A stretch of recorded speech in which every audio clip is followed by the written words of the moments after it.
Hello everyone, লাফালাফি চ্যানেলের নতুন একটা ব্লগে তোমাদের সকলকে স্বাগত। তোমরা যারা আমার আগের ব্লগগুলো দেখেছো তারা তো সকলেই জানো যে আমি পেলিং ঘুরতে এসেছি। সো আগের ব্লগে আমি তোমাদের সাথে শেয়ার করেছিলাম দুটো জায়গা, তো আর এরপরে যেই জায়গাটা আমি এসেছি সেটাই তোমাদের সাথে শেয়ার করতে এলাম। তোমরা সকলেই জানো সিকিমের রাজধানী গ্যাংটক, কিন্তু সিকিমের রাজধানী একসময় ছিল রাবদেনস্তে। রাবদেনস্তেতে রয়েছে রাবদেনস্তে রুইন্স আর রাবদেনস্তে বার্ড পার্ক। তো রাবদেনস্তে রুইন্স যেতে গেলে অনেকটাই পথ অতিক্রম করে যেতে হবে। বার্ড পার্কের ভেতর দিয়ে অনেকখানি রাস্তা অতিক্রম করলে তবে আমরা পৌঁছে যাব রাবদেনস্তে রুইন্সে। রাবদেনস্তে বার্ড পার্কটায় অনেক কিছুই রয়েছে দেখার। বাচ্চারা যদি সাথে থাকে তো অবশ্যই এই জায়গাটায় এসো, বাচ্চাদের এই জায়গাটা খুবই ভালো লাগবে। আর রাবদেনস্তে রুইন্সটা দেখতে গেলে অনেকটাই যেতে হবে, যেহেতু আমাদের হাতে খুবই কম টাইম ছিল। এখন আমাদেরকে ঘুরতে হবে স্কাই ওয়াকে, যেটা সত্যি খুবই সুন্দর জায়গা। তো আমাদের হাতে বেশি টাইম যেহেতু নেই, সেহেতু আমরা সোজা চলে গেলাম বার্ড পার্কের ভিতরে। রাবদেনস্তে রুইন্স আর বার্ড পার্ক দেখতে গেলে এখানের টিকিটের মূল্য সাধারণের জন্য 25 টাকা, ফরেনারদের জন্য 200 টাকা আর ট্যুরিস্টদের জন্য 100 টাকা করে। তো চলো ভেতরে দেখা যাক কি কি রয়েছে। বার্ড পার্কের সমস্ত ম্যাপটা এখানে দেওয়া আছে, তো সেটা তোমাদের সাথে একবার শেয়ার করে দিলাম। এই যে লেখা আছে এখানে।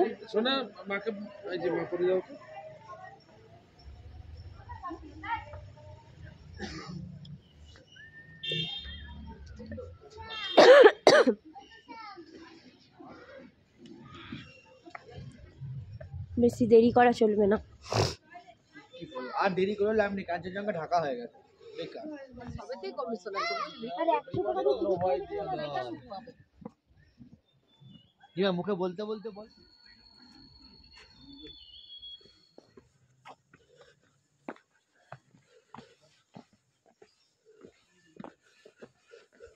চল। ওই তো ওখানে আছে রুপি দেখবে।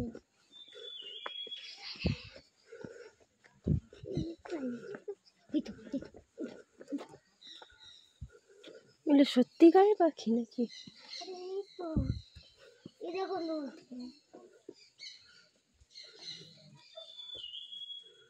আমি জানতাম এখানে আছে, মিথ্যে কথা হয় না। দাঁড়াও দাঁড়াও, সবাই আসুন।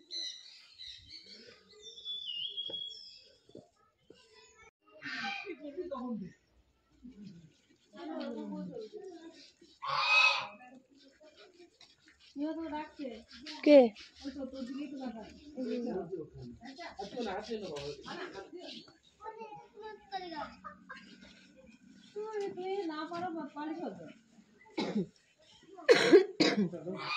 চলে আসা হয়েছে।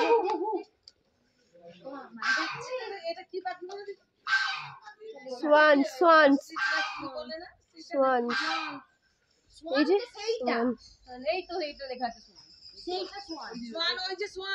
এই যে এর ছবি দেওয়া আছে।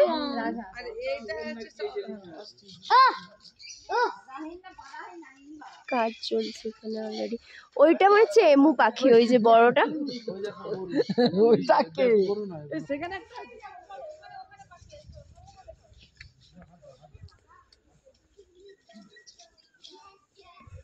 ইমু ইমু ইমু। হ্যালো ভাই, ওদের নাম জবান না, প্যারাই সুন্দর। এটা আছে এখানে নো এন্ট্রি লেখা আছে। না, যেতে বললো তো।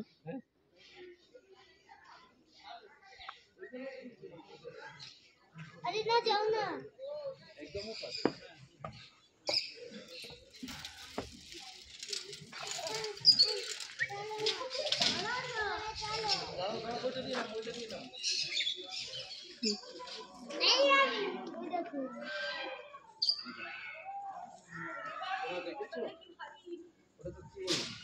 খরগোশ দেখ।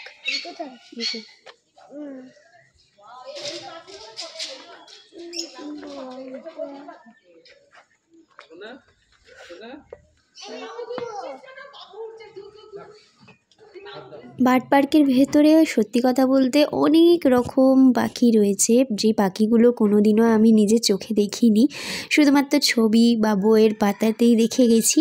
তো পাখিগুলো দেখো খুবই সুন্দর, আর পুরো পার্কটা জুড়ে অনেক রকম পাখি রয়েছে।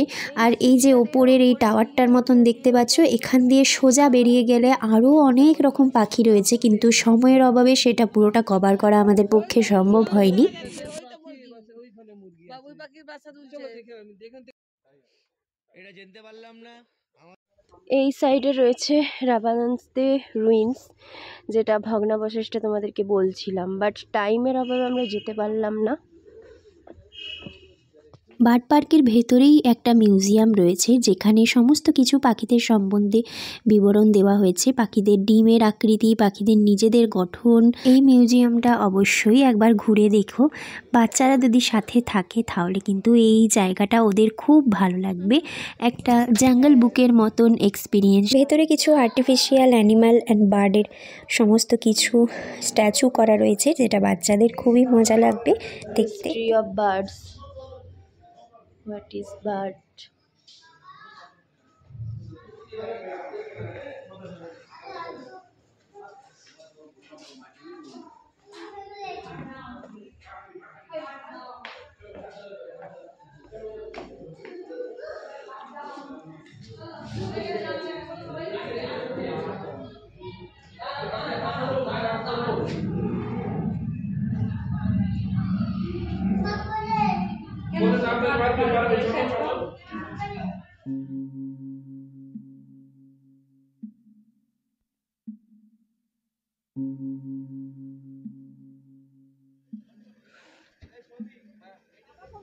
এই স্কাই ওয়াকটা অ্যাকচুয়ালি আসতে গেলে একদম সকালবেলার টাইমে আসাটাই ভালো, কারণ স্কাই ওয়াক থেকে কাঞ্চনজঙ্ঘাটা আরও সুন্দর লাগে দেখতে, কিন্তু এখন মেঘের জন্য কাঞ্চনজঙ্ঘাটা প্রায় দেখতে পাওয়া যাচ্ছে না।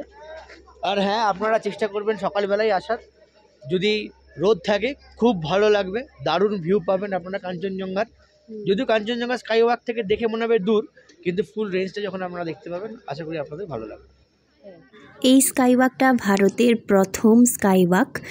তো ফাইনালি এটার জন্যেই আমাদের পেলিং ঘুরতে আসা। ভিডিওতে বা ফটোতে এত দেখেছি, যেটা সামনে থেকে দেখার প্রচণ্ড ইচ্ছে ছিল, তো সেই ইচ্ছেটা আজকে আমার পূরণ হয়ে যাবে। তো এটা হচ্ছে এন্ট্রি পয়েন্ট। এখানে কিন্তু অনেক রকম চার্জেস লাগে। ট্যুরিস্টদের জন্য 100 টাকা করে চার্জেস লাগে, লোকালদের জন্য 50 টাকা করে চার্জেস লাগে, এছাড়াও পার্কিংয়ের জন্য আলাদা চার্জেস লাগে। তাছাড়াও কেউ যদি এখানে মিউজিক ভিডিও বা ডকুমেন্টারি ফিল্ম বানাতে চায় তার জন্যে তো এক্সট্রা অবশ্যই চার্জেস পড়ে। সব কিছু তথ্য তোমাদের সাথে এখানে শেয়ার করে দিলাম আমি।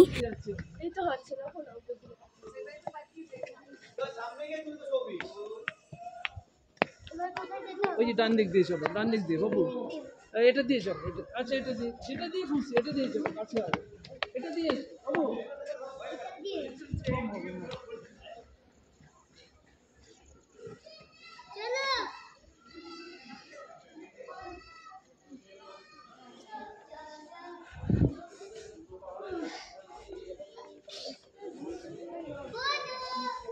তুমি সবকিছু একবারে পাবে না, তুমি যাই কর না দেখো বুদ্ধা পার্কে সকালে তুমি সুন্দর সন্ধ্যা ওই সিঁড়িতে যাবো,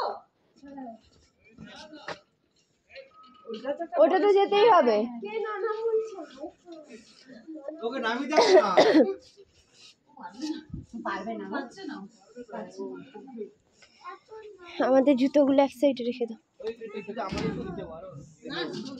এখানে যাবো।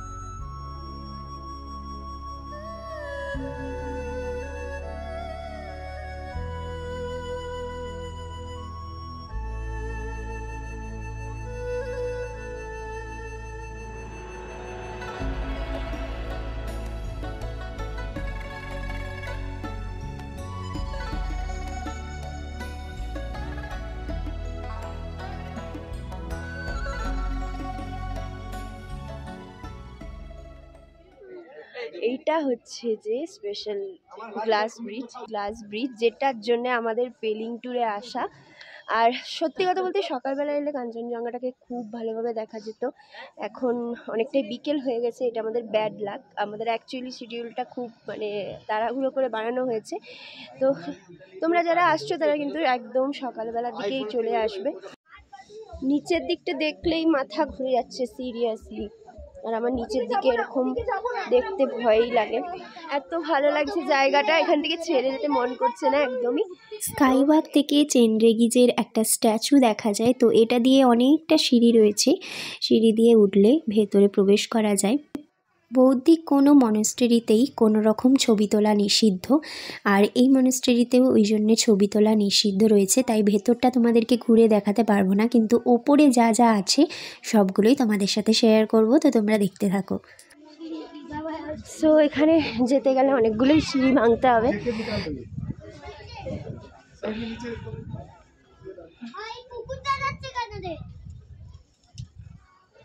এখান থেকে পুরো ভিউটা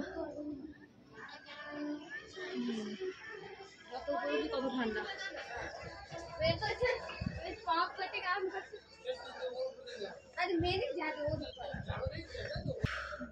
রীতিমতো হাঁপানি দিচ্ছে। উফ, যত উপরে উঠছে তত ঠান্ডা। হ্যাঁ, যত উপর উঠছি তত ঠান্ডা। প্রচুর, অনেক সিঁড়ি, সিরিয়াসলি। উঠবে কি ভালো। দাঁড়া দাঁড়া দাঁড়া, একা যাবি না, ওর ভেতরে কমপ্লিট। বাহ, ও ফাইনালি উঠতে পেরেছি। Wow, lovely.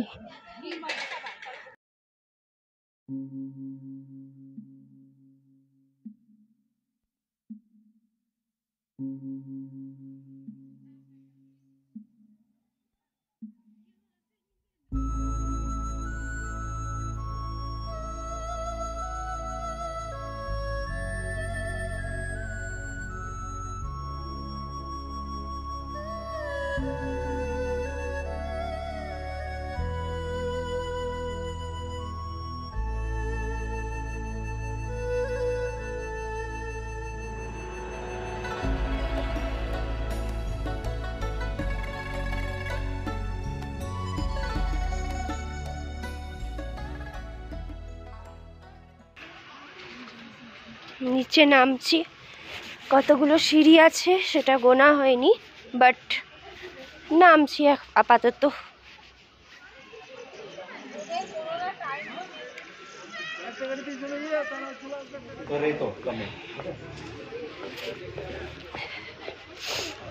এখন নেমে গেলাম, এতটাই ঠান্ডা লাগছে আর থাকা যাচ্ছে না। সো ফাইনালি এতগুলো জায়গা ঘুরে সারাদিন ধরে এতটাই টায়ার্ড লাগছিল, তাই জন্য এখন আমাদের হোটেলে ফিরতে হবে। আমাদের যেহেতু দুপুরের লাঞ্চটা আমরা মিস করে গেছি, তাই জন্য লাঞ্চে আমরা এগুলোই নিয়েছিলাম। আমাদের প্যাকেজে এগুলো ইনক্লুড ছিল।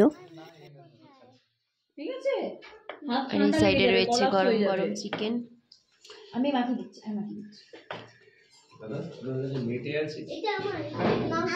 সবজি মাংস দেবে, মিক্স ভেজ রুটি আর ভাত নিলে ভাত, এটাতে কি দেবো, সাথে ডাল রয়েছে। তুমি খাবে? চারিদিকে নিস্তব্ধ আর থমথমে পরিবেশে আমরা একটুখানি সন্ধ্যের দিকে বারবিকিউয়ের আয়োজন করেছিলাম। তো এটা হোটেলকেই আগে থেকে বলতে হয়, কারণ আপার পেলিংয়ে তোমাদেরকে বলেইছিলাম কোনো দোকানদানি নেই, বারবিকিউয়ের ব্যবস্থা হোটেল থেকেই আমাদেরকে করে দিয়েছিল। তো এতটা ঠান্ডা লাগছিল, ঠান্ডায় বেশ আগুনের সামনে বসে থাকতে বেশ ভালো লাগছিল। তো এইভাবে আমরা পুরো সন্ধ্যাটা কাটিয়ে দিলাম। আজকের ব্লগটা আমি এখানেই শেষ করলাম। আবার নেক্সট ব্লগে তোমাদের সাথে দেখা হবে, কথা হবে নেক্সট কিছু আপডেট নিয়ে। আমি খুব জলদি আসবো, তোমরা কিন্তু সাথে থেকো।